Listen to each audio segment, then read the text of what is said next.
Continuing, this is part 2. I'll try to fast forward and try to complete it in 2 parts. And you have to understand that what I did as far as Einstein and his relativity, that I at least theoretically broke the light barrier. Breaking the light barrier, as the sound barrier was theoretically suggested and then proven, absolutely theoretically broke the light barrier, and by increments in the laboratory, and by phase velocity. You have phase velocity, you have group velocity, in which in the exceptionally staccato velocity of crest to crest, it's at a greater velocity occurs than the forward velocity of light. But they say, well, it doesn't transfer information.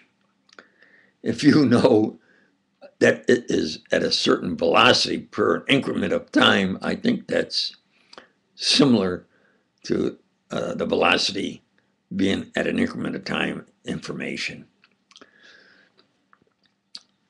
I could go into detail, maybe I will, when I put other videos with detail. So, what I realized is that Einstein would represent others' work or ideas. And I'll fast forward and say that there was a man I knew was still alive that was a close friend of Einstein in Germany. And he was working at the Irish Academy of Science. So I went there and I located the gentleman at the academy. And then I explained to him what I had achieved, therefore who I really am. And he says, well, then you know what it is. It's the media, of course.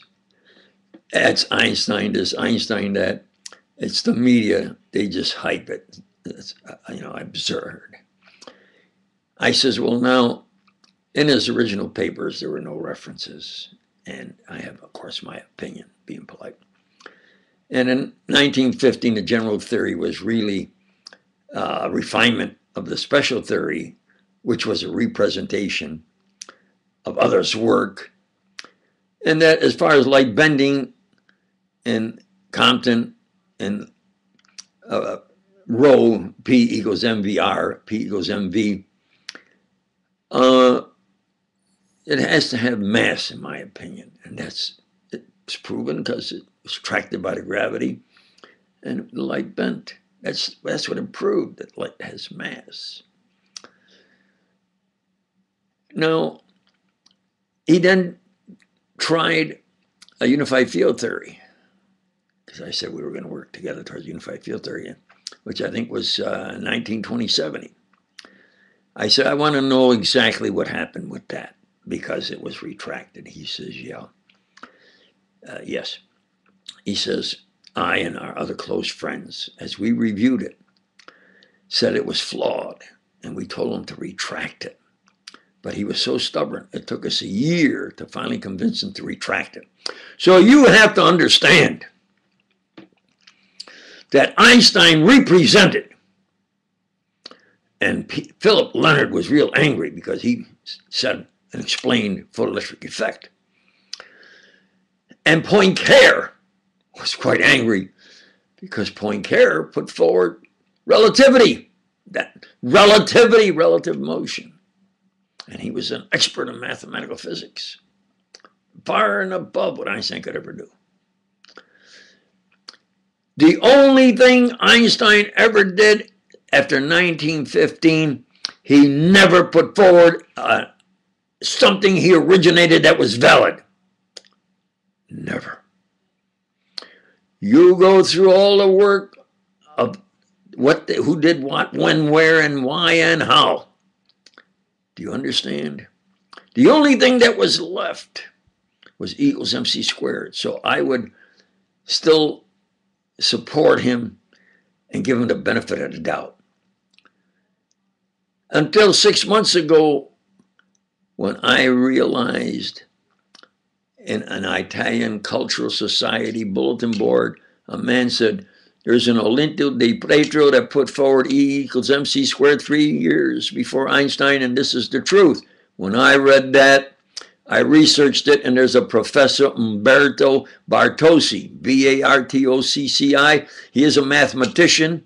He is a mathematical historian. He has a book that absolutely proves Olinto di Pietro did the original work. And then in my research, I have found out that Olinto di Pietro came from, he not only put it in an industrial magazine in 1903, in 1904, he published it in the Veneto Science Academy, Veneto Royal Science Academy in 1904. Einstein had an uncle in that area of De Pietro. He lived there. Einstein was fluent in Italian. He had to be fluent in order to review in the patent office all these ideas that came in the language of German and Italian. Einstein's best friend was a Michel Besso. Now, an expert, the top expert that I can see, said in his final decision, Einstein was a plagiarist. When it comes to E equals MC squared, he stole it because he never gave Di Pietro any credit. And he didn't have to, I found out, because Di Pietro was shot and died when he was young. So he couldn't then say, hey, this is my work. Now do you understand why nobody knows of me and why? Because I have to live first. And maybe I can outlive that Homo Hoover and others that were with him that committed crimes with that fellow. No, I'll take a polygraph lie detector test on any editor's desk anytime. Prove I'm saying the truth.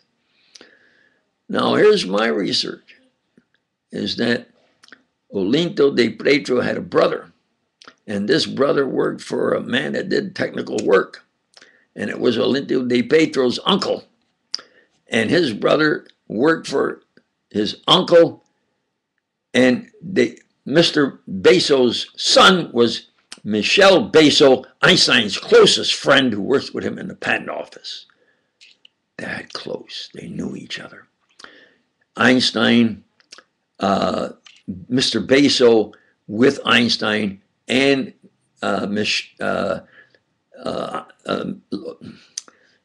Olinto di Pietro's brother, they would have science discussions in 1903 and 1904. Einstein knew of him, was shown the publications, was explained to him its validity and its meaning, a transformation of a little bit of matter into an enormous amount of energy. That was in Einstein's words. That was Olinto di Pietro's words, explaining like the letter he wrote of the transformation from a small amount of quantity, and you can calculate what E equals MC squared, into an enormous amount of mass. No, this expert said Einstein get away with it because he had no references as to that, like, because he wanted to say it was his ideas. But I have found out that there is named one reference in those 1905 papers, and the reference is Michael Besso. Do you understand? Now, I want to put forward, going to 1960, where I said 21st C. In 1960, I'm working now into this century, the 21st century. 21st C TMP. And that's what I really, that's what I really want to present. I'm forced to put the real rugged crimes against my father's family and my family. Probably the greatest financial robberies in the history of the U.S. are probably of my world-class Xerox, XEROX, X is the independent variable in mathematical physics. Perfectly balanced, the only name in the 1957 book. You get the 1957 telephone book, Sacramento, California, etc. Lightification of electromagnetic radiation. Optical pumping. Did the original work? Absolutely. That's my work about a constitution. I must be honored and compensated. Anybody who supports me, they say in the court of public opinion is the final court. I've tried everything. Maybe the court of public opinion, as you please. And if you support me, I appreciate it and thank you.